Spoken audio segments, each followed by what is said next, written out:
आज हम लोग पढ़ेंगे प्रेजेंट टेंस का फोर्थ जो डिवाइड पार्ट है, तो वो है आपका प्रेजेंट परफेक्ट कंटिन्यूअस।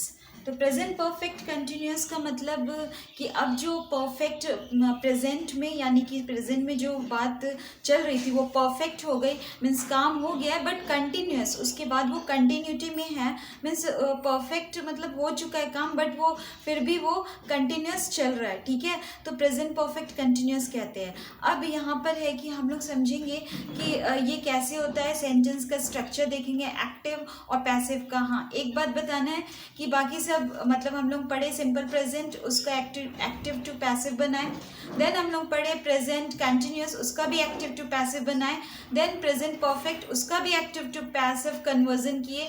बट यहाँ पे प्रेजेंट परफेक्ट कंटिन्यूअस का एक्टिव टू पैसिव कन्वर्जन नहीं होगा। मीन्स एक्टिव है तो एक्टिव में ही रहेगा, पैसिव वॉइस उसका नहीं बनेगा।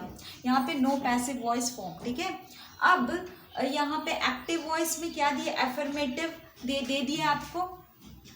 Affirmative means positive statement. क्या स्ट्रक्चर है, subject plus has have plus been plus V1 ING बोलिए, यानी कि प्रेजेंट पार्टिसिपल उसको बोलते हैं, या V4 जो है वर्ब का फोर्थ फॉर्म, और एडजेक्टिव भी उसके जगह पे आ सकता है, प्लस ऑब्जेक्ट अदर वर्ड, ठीक है। अभी यहाँ पर थोड़ा सा समझेंगे हिंदी का स्ट्रक्चर कि हिंदी में क्या है, ता रहा है, ती रही है, ते रहे हैं। जब परफेक्ट प्रेजेंट परफेक्ट कंटिन्यूअस के बारे में बात होगी तो ता रहा है, ती रही है, ते रहे। कैसे, अगर वह खेलता रहा है, वह गाती रही है, इस तरह का, ठीक है। वे गाते रहे हैं, तो इस तरह का ये हिंदी का स्ट्रक्चर होगा। और जब हम लोग इंग्लिश में उसको ट्रांसलेट करेंगे तो वो इस तरह से आ जाएगा, ही हैज़ बीन प्लेइंग, वह खेलता रहा है। तो स्ट्रक्चर हो जाएगा, subject has have, according to the subject उसका वर्ब हेल्पिंग वर्ब वो लेगा, प्लस बीन प्लस V1 यानी वर्ब का फर्स्ट फॉर्म प्लस ING, उसके साथ सफिक्स अटैच्ड हो जाएगा V4। एडजेक्टिव्स जो है ये आएंगे अगर तो वो एज इट इज वैसे ही रहेंगे, क्योंकि एडजेक्टिव्स के चेंजेस नहीं होंगे, ठीक है। Plus object other word. अब है he has been playing, he has been writing since morning, she has been dancing for 4 hours, ठीक है। मतलब कि वह लिखता आ रहा है, मतलब लिखता रहा है कब से, since morning मतलब सुबह से। तो since और for का यूज हम लोग समझेंगे इसमें। she has been dancing for 4 hours, वह डांस करती आ रही है या करती रही है कब से, तो 4 घंटे से, ठीक है। तो since और for का थोड़ा यहाँ पे यूजेस देखेंगे। since का यूज होता है से, मतलब ये प्रीपोजिशन है, तो से के लिए मतलब हिंदी में उसको से बोलते हैं। और ये कहाँ यूज होगा, तो पॉइंट ऑफ टाइम। सिंस का यूज पॉइंट ऑफ टाइम के लिए होगा, फॉर का पीरियड ऑफ टाइम के लिए होगा।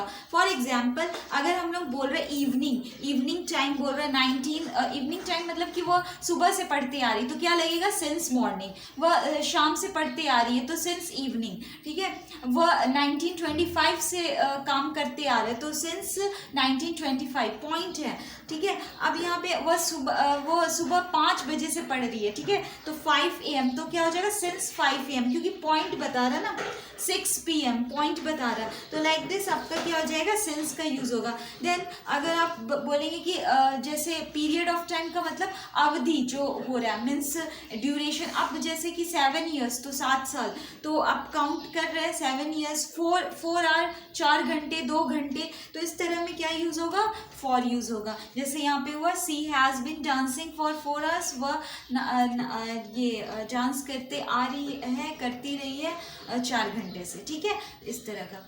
अब आएंगे नेगेटिव सेंटेंस में कैसे बनाते हैं, subject plus has have plus not plus been plus V4 as usual. अगर एडजेक्टिव है तो adjective, object plus other word हो जाएगा। He has not been ill, अब he has not been ill का मतलब क्या हो गया, वह बीमार नहीं पड़ता रहा है, ठीक है। तो ही हैज़ नॉट, परफेक्ट बोला, नहीं पड़ता रहा मतलब कि वो शुरू में भी कभी बीमार नहीं था और न अभी तक वो बीमार है, ठीक है। तो he has not been ill, तो ये चीज़ दिया सेंटेंस। अब इल जो है वो एडजेक्टिव है, तो एडजेक्टिव का जो यूज़ है तो वो क्या है, इल एज इट इज़ वही, क्योंकि वो वर्ब का फॉर्म तो नहीं है ना, कि वर्ब रहता तब तो वो V4 आता, वर्ब का फोर्थ फॉर्म आता है, यानी प्रेजेंट पार्टिसिपल यूज होता। बट यहाँ पर एडजेक्टिव है तो एडजेक्टिव है, जैसे वैसे ही लिख देंगे उसको। उसको। देन आएगा इंट्रोगेटिव। इंट्रोगेटिव जब करेंगे तो interrogative WH family as usual, फिर उसके बाद आ जाएगा हेल्पिंग वर्ब हैज हैव, फिर subject being, V4 oblique adjective plus object plus other word, ठीक है।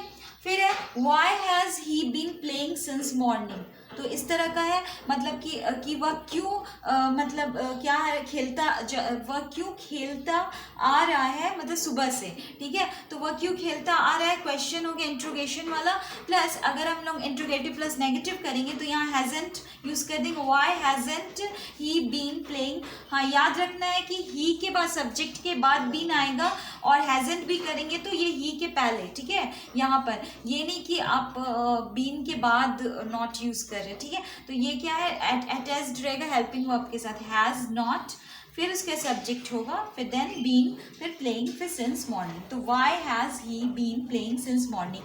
एंड अगर यस नो वाला क्वेश्चन रहेगा तो वाई को जो है वो हटाएंगे, लिख देंगे direct has he been playing since morning, ठीक है, क्लियर। तो इस तरह का सेंटेंसेस हो गया। तो आज के लिए इतना ही। नेक्स्ट हम लोग पढ़ेंगे पास्ट टेंस का, पास्ट टेंस का चारों फॉर्म्स जो है वो पढ़ेंगे। Thank you so much.